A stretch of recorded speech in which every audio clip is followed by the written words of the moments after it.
Joining us now is Mr. Lobsang Sangay. He is a professor at the Harvard University and also former elected president of the Central Tibetan Administration, serving as the political head of the Tibetan people in exile from 2011 to 2021. Welcome to India Today, Mr. Sangay. Thank you. The Gen Z protesters have toppled another government, I would say, this time in Nepal. There is an interim government which is in place, and they have promised that there will be a full-fledged government in 6 months' time. In South Asia, in recent months, we have seen similar protests or movements of sorts being led by students. Sri Lanka, Bangladesh, and now Nepal. What is it that the political class is not able to understand? Why are they not able to read the sentiments of this crucial demographic? Globally speaking, if you talk of global south, you have anywhere from 1.9 to 2 billion, some even estimate up to 3 billion youth, right, in the global south. And now India, there's much talk about youth dividend. Youth is dividend if you provide employment. Otherwise, it could be disaster. So the youth in Sri Lanka overthrew the government in the name of corruption, but they want jobs, right? And then also in Bangladesh, now in Nepal, also in Bhutan, 30% of the youth moved to Australia, So you can clearly see the youth wanting jobs, government not creating jobs and overthrowing them. So this is a major problem of the global south. America can take about 1 million immigrant a year. If you take more than that, like Biden lost election, Kamala Harris lost election. Europe also can take about 1 million youth a year, right?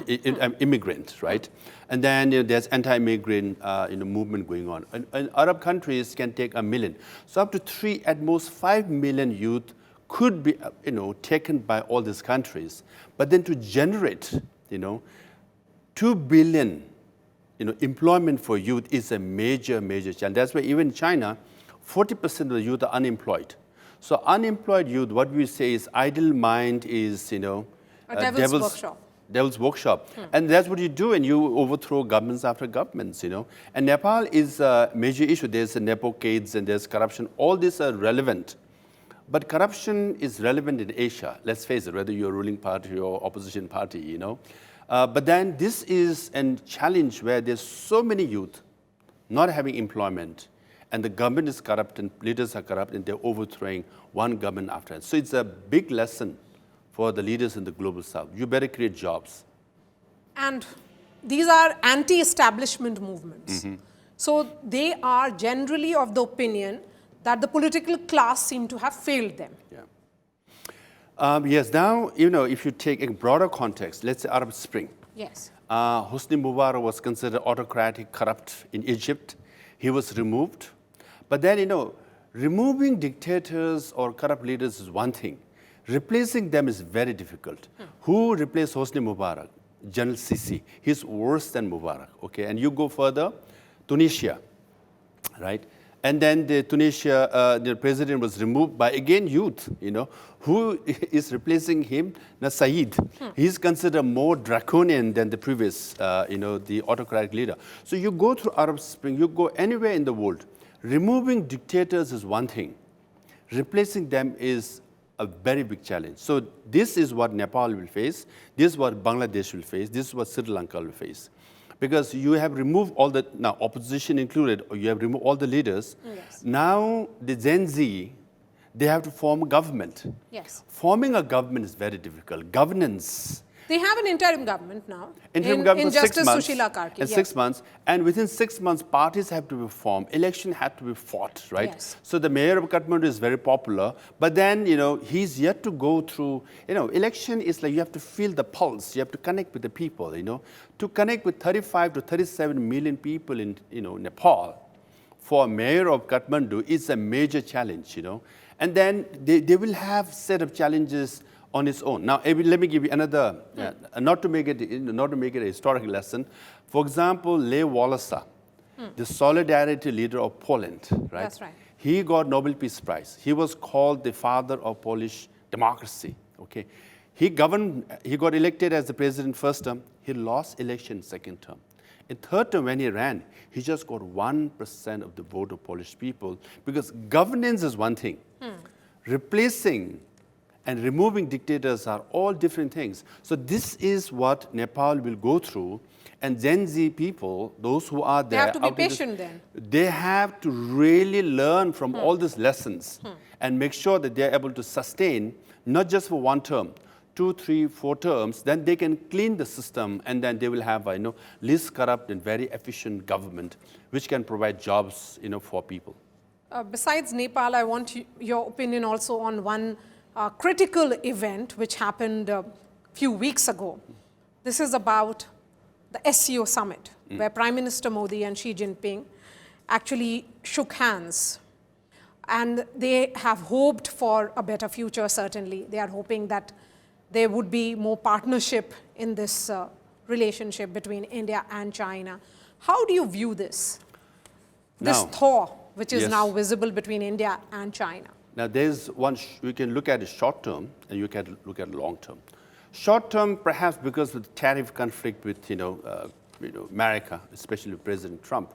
So this is a tactical, I hope this is a tactical move on the part of Indian government for Prime Minister Modi ji to visit China after 7 years, and then invite or allow Chinese foreign minister and foreign advisor Wang Yi to come to India.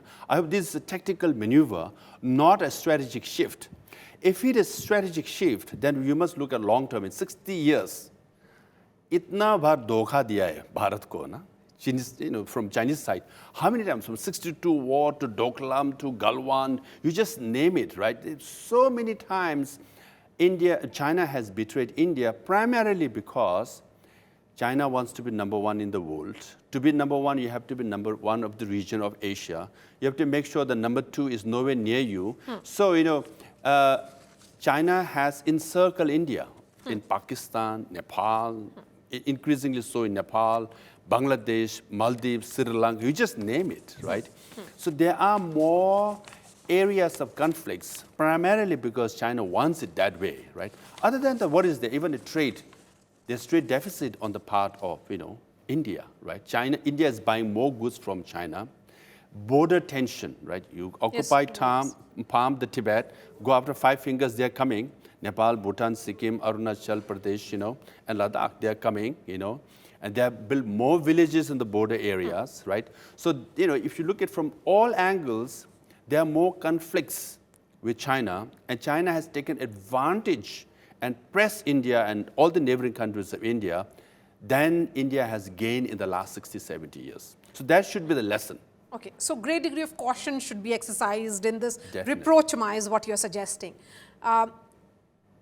What do you think, and are you also of that opinion, that this will change India's standing globally if there is a Bharat Ratna for the Dalai Lama? Because that clamor for that is growing.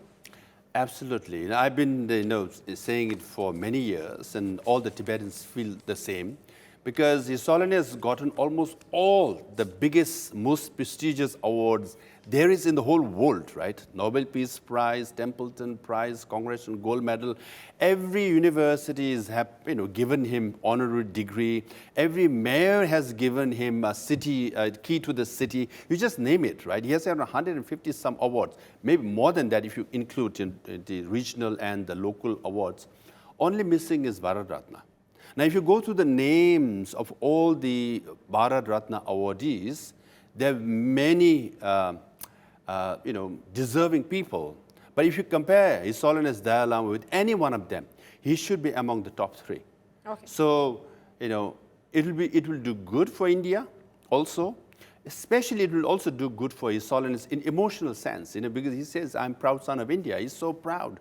For example, when he was meeting with the President Barack Obama, right? So they had meeting lasted around 60 minutes.